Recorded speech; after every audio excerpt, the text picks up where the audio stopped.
Welcome back to the channel, citizens. Today I'll be going over the big need-to-know details found in the monthly report for September 2955. We've got a ton of new information this month, from AI improvements to new ship information. Let's get into it. First up, the AI team continues to make the verse feel more alive. The AI team is updating landing zone NPCs and running stress tests to ensure they can handle higher levels of NPCs around these locations. And they're making a push to make shopkeepers more interactive using tech carried over from Regen Crisis, and they're preparing a proposal to better utilize guards.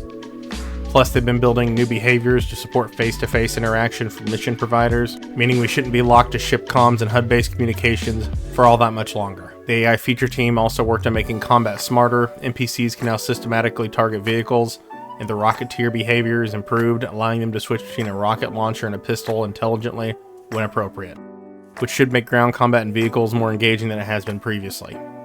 They are also implementing Buddy AI for combat coordination and fixing some general NPC perception issues.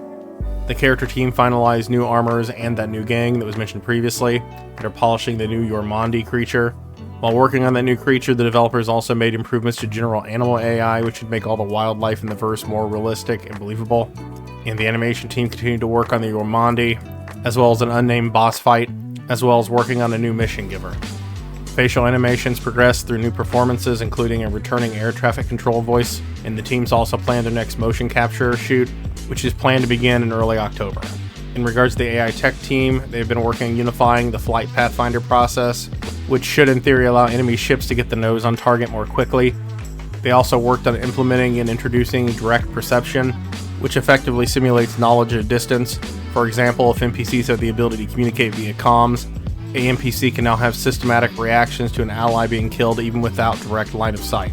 This is a massive step towards more believable and tactile enemy behavior, while bringing some much needed depth to stealth gameplay. Now for the ships. The ship teams had a massive month. Work has continued to bring the Aurora and Hammerhead up to modern standards. The Aurora progressed through its final stages with improvements to component bays, VTOL, and cargo access, while the Hammerhead is integrated into the new corridor kit from the Idris, ensuring relays, component bays, and everything else is properly placed for engineering. Meanwhile, the Anvil Paladin, a gunship based on the Valkyrie and Asgard frame, is making significant progress and is approaching its final gray box gate review. This puts it squarely on path towards an inevitable release, which is huge news for anyone looking forward to the ship. Meanwhile, the RSI Perseus passed into its final stages of production and is essentially receiving final touch-ups before inevitable release. It's honestly surprising to see this large patrol gunship potentially closer to completion than the smaller Paladin. With this final progress, many are speculating the Perseus could be a major surprise release during CitizenCon. The North American team has also finalized bug fixes for that newly released RSI Apollo. Alongside this, the Miscall B is now well into white box phase. Meanwhile, the Drake Ironclad and Ironclad Assault are progressing towards their white box reviews. The team is also finalizing the Drake brand-specific asset kit to be shared across all Drake ships, including the Drake Kraken, which officially kicked off its white box phase this month. This parallel development is great, but it likely keeps them on a timeline for release during 2026. On the technical side, major foundational work is underway for all future ships.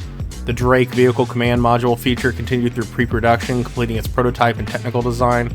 However, additional debug tooling revealed issues with the underlying docking system, prompting an effort to fix critical flow issues that will benefit all docking ships.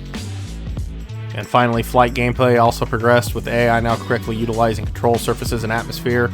The team is now preparing to focus test on the improved flight model, which is always an exciting sign for major gameplay changes ahead.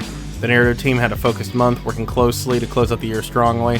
They crafted scripts for dynamic conversations, a new Kovalix mission representative, vendors and customers to bring more life to landing zones, and they also worked closely with the environment, art, and branding teams on signage and environmental storytelling for several incoming levels, ensuring these new locations are rich with lore.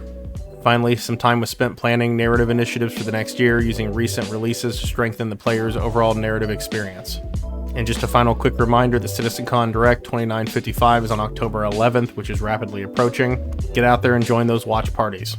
And that's a wrap for this month's updates. It's clear the teams are working hard on system improvements across the board, and with CitizenCon just around the corner, we can expect a lot more exciting news very soon.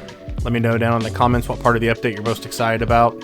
And if you found this video helpful, please consider hitting that like button and subscribing to the channel and ringing that bell so you don't miss out on my next big recap.